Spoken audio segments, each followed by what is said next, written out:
Olá, eu sou a professora Mônica e na aula de ciências de hoje nós vamos dar continuidade ao assunto da nossa aula anterior que falava sobre os músculos. E na aula de hoje nós vamos falar sobre algumas doenças musculares, a fibromialgia, cãibras e lesões por esforços repetitivos, LER ou DORT. O que é fibromialgia? É uma síndrome comum na qual a pessoa tem como principal sintomas dores no corpo todo durante longos períodos, com uma sensibilidade nas articulações, nos músculos, nos tendões e em outros tecidos moles. Junto com a dor, a fibromialgia também causa fadiga, distúrbios do sono, dor de cabeça, depressão e ansiedade. De cada 10 pacientes com fibromialgia, 7 a 9 são mulheres. Não se sabe a razão por que isso acontece.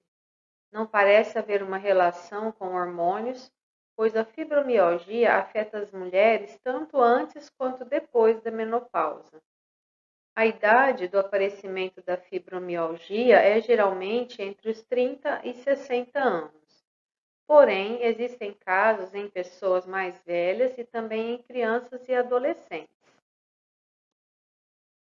As causas da fibromialgia ainda são desconhecidas, mas existem vários fatores que estão frequentemente associados a essa síndrome, como, por exemplo, a genética, onde a fibromialgia é muito recorrente em pessoas da mesma família, o que pode ser um indicador de que existem algumas mutações genéticas capazes de causar essa síndrome. Infecções por vírus e doenças autoimunes também podem estar envolvidas nas causas da fibromialgia. Distúrbios do sono, sedentarismo, ansiedade e depressão também podem estar ligados de alguma forma a essa síndrome. A fibromialgia, às vezes, pode ser desencadeada por um trauma físico, um estresse psicológico também pode desencadear essa condição. Os sintomas de fibromialgia. Como vocês podem ver aqui na imagem ao lado, esses são os pontos, né, que eles chamam os pontos de dor. Então, a fibromialgia, ela causa uma dor generalizada. E a dor associada à fibromialgia é constantemente descrita como uma dor presente em diversas partes do corpo e que demoram pelo menos 3 meses para passar. Fadiga é um sintoma. As pessoas portadoras dessa síndrome frequentemente acordam já se sentindo cansadas, mesmo que tenham dormido por muitas horas. O sono também é constantemente interrompido por causa da dor. E muitos pacientes apresentam outros problemas relativos ao sono, a exemplo da apneia, insônia e síndromes das pernas inquietas. Também é um sintoma a dificuldade cognitiva. Para os portadores de fibromialgia, é mais difícil se concentrar, prestar atenção e focar em atividades que demandam um esforço mental. Outros sintomas: a dor de cabeça recorrente ou enxaqueca clássica, a dor pélvica e dor abdominal sem causa identificada, como síndrome do intestino irritável, problemas de memória e de concentração, dormência e formigamento nas mãos e pés, palpitações e redução da capacidade de se exercitar. Aqui na imagem ao lado, né, estão os pontos, né, da dor. Principais pontos de dor da fibromialgia são 18 pontos sensíveis. As dores de origem emocional, elas atingem principalmente o sistema músculo-esquelético do paciente, que apresenta fibromialgia, e são representados pelos seguintes pontos dolorosos no corpo: região da coluna cervical, coluna torácica, cotovelos, nádegas, bacia, joelhos e ombros. Agora vamos falar um pouquinho sobre as cãibras. Quem nunca sentiu cãibra na vida, que atire a primeira pedra. Se tem uma dorzinha chata, é a dor da cãibra, não é mesmo? Pior ainda é quando você está dormindo e ela vem no meio da madrugada te acordar. Você acorda no susto, gritando, esticando a perna, massageando o local e fica lá se remexendo na cama, até ela resolver ir embora. Ufa, que alívio, né? Mas afinal, como evitar as cãibras? As cãibras, elas são contrações involuntárias na musculatura, acompanhadas de dor e que, apesar de parecerem intermináveis, elas duram apenas alguns segundos. O mais comum é ocorrer nos músculos dos membros inferiores. As suas causas são variadas, como excesso de atividade física, desidratação, gravidez, baixas temperaturas. A carência de sais minerais, como cálcio, magnésio, sódio e potássio, uma fratura óssea, alterações metabólicas, como diabetes, hipotiroidismo, alcoolismo e hipoglicemia. Outros fatores também, doenças neurológicas, como doenças de Parkinson, doenças do neurônio motor ou doenças primárias nos músculos, que é chamadas de miopatias, inflamações nos músculos, insuficiência venosa e varizes, porque acaba atrapalhando, né, a irrigação sanguínea, né, dos membros, longos períodos de inatividade, como ficar sentado em posição inadequada, a cirrose, que é uma doença do fígado, e deficiências de vitamina B1, B5 e B6, e a hemodiálise, que é um tratamento para quem tem problemas renais. 4 dicas para evitar as cãibras. Mantenha-se bem hidratado. Para saber quanto você precisa de água diariamente, basta multiplicar o seu peso por 35 ml. Por exemplo, se você tem 60 quilos, a quantidade de água ideal para você seria de 2 litros e 100 ml por dia. Uma outra dica, alongue-se. Os alongamentos eles devem ser feitos antes e após os exercícios físicos. Caso suas cãibras sejam mais frequentes no período noturno, crie o hábito de fazer os alongamentos antes de deitar. Terceira dica: faça reposição de eletrólitos. Dependendo do tempo de duração e da intensidade do seu exercício, é necessário não apenas tomar água, mas também repor os eletrólitos, como sódio e potássio. Porque durante a transpiração a gente perde, né, no suor, a água e sais minerais, por isso é importante repor os eletrólitos. A água de coco e bebidas isotônicas podem dar uma ajudinha nesse quesito, mas é importante conversar com o seu nutricionista esportivo para ele lhe orientar corretamente sobre a real necessidade e a quantidade adequada para você. Quarta dica: tenha uma alimentação balanceada. Com uma alimentação, garantimos a oferta de nutrientes essenciais para o nosso corpo e que ajudam também na prevenção de cãibras, como é o caso das vitaminas B1, B5, B6 e os sais minerais.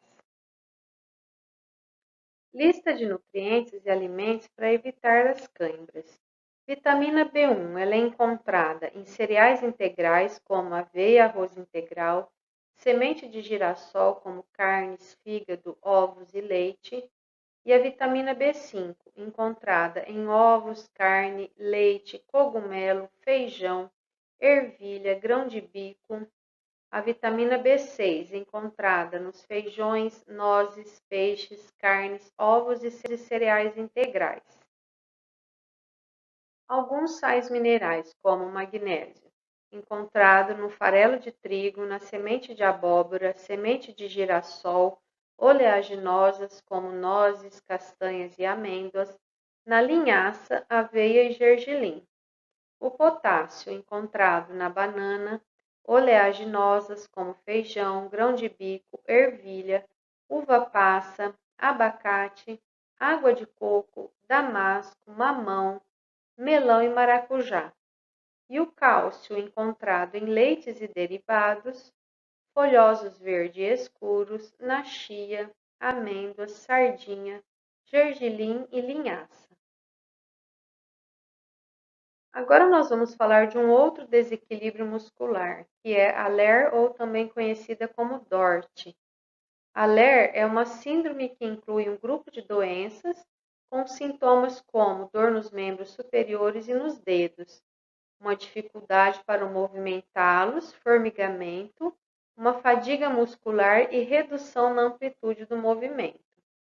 LER, que é a lesão por esforço repetitivo, não é propriamente uma doença, é uma síndrome constituída por um grupo de doenças, como a tendinite, a tenossinovite, a bursite, epicondilite, síndrome do túnel do carpo, dedo em gatilho, síndrome do desfiladeiro torácico, síndrome do pronador redondo, mialgias, que afeta músculos, nervos e tendões dos membros superiores, principalmente, e sobrecarrega o sistema musculoesquelético.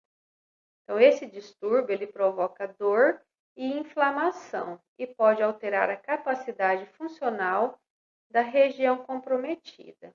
A prevalência é maior no sexo feminino. Também chamada de DORT, distúrbio osteomuscular relacionado ao trabalho ou síndrome dos movimentos repetitivos, LER é causada por mecanismos de agressão que vão desde esforços repetitivos continuadamente ou que exigem muita força na sua execução, até vibração, postura inadequada e estresse. Tal associação de terminologias fez com que a condição fosse entendida apenas como uma doença ocupacional e que existem profissionais expostos a maior risco, pessoas que trabalham, por exemplo, com computadores em linhas de montagem e de produção ou que operam britadeiras, assim como digitadores, músicos, esportistas, pessoas que fazem trabalhos manuais, por exemplo, como o tricô e o crochê. Então, são movimentos repetitivos. Os principais sintomas de LER são dor nos membros superiores e nos dedos, dificuldade para movimentá-los, formigamento, fadiga muscular, alteração da temperatura e da sensibilidade, redução na amplitude do movimento e inflamação. É importante destacar que, na maioria das vezes, esses sintomas estão relacionados com uma atividade inadequada, não só dos membros superiores, mas de todo o corpo que se ressente. Por exemplo, se houver compressão mecânica de uma estrutura anatômica ou se a pessoa ficar sentada diante do computador ou tocando piano, por exemplo, por 8 horas, 10 horas seguidas. Aqui nós temos dados estatísticos, né, de que a cada 10 trabalhadores com síndromes de Ler ou Dort, 7 são mulheres e 3 são homens. O tratamento da Ler. Nas crises agudas de dor, o tratamento ele inclui o uso de anti-inflamatórios e repouso das estruturas musculoesqueléticas comprometidas. Nas fases mais avançadas da síndrome, a aplicação de corticoides na área de lesão ou por via oral, fisioterapia e intervenção cirúrgica são recursos terapêuticos que devem ser considerados. Os conhecimentos da ergonomia, ciência que estuda a melhor forma de atingir e preservar o equilíbrio entre o homem, a máquina, as condições de trabalho e o ambiente, com o objetivo de assegurar a eficiência e bem-estar do trabalhador, têm se mostrado muito úteis no tratamento e prevenção da LER. Aqui nós temos os exercícios da ergonomia. São exercícios, né, que vão fortalecer a musculatura e evitar que esses movimentos repetitivos ou de longa duração causem inflamações e desequilíbrios. Esses movimentos são indicados, né, para fazer a cada período de tempo. Então, se uma pessoa fica muito tempo na mesma posição, fazendo o mesmo trabalho, ela deve parar alguns momentos, fazer o exercício e depois retornar, né, à sua atividade. Recomendações. Então, aqui para evitar algumas situações que causam alerta. Procure manter as costas eretas, apoiadas no encosto confortável e os ombros relaxados enquanto estiver trabalhando sentado. Cuide também para que os punhos não estejam dobrados. A cada hora, pelo menos, levante-se, ande um pouco e faça alongamentos. Certifique-se de que a cadeira ou banco em que se senta para trabalhar sejam adequados ao tipo de atividade que você exerce. Não imagine que a LER é uma síndrome que acomete apenas as pessoas que trabalham em determinadas funções. Quem usa o computador, por exemplo, para lazer durante horas a fio, também está sujeito a desenvolver o distúrbio. Nessa aula de hoje, nós vamos encerrar, o assunto sobre o tecido músculo-esquelético, falando sobre as suas estruturas, sobre a articulação, sobre os músculos, o tipo de tecido. Citamos alguns problemas de saúde que frequentemente acontecem com as pessoas. Eu espero que vocês aproveitem, esses conhecimentos, estudem bastante e nos vemos na nossa próxima aula. Muito obrigada e até lá!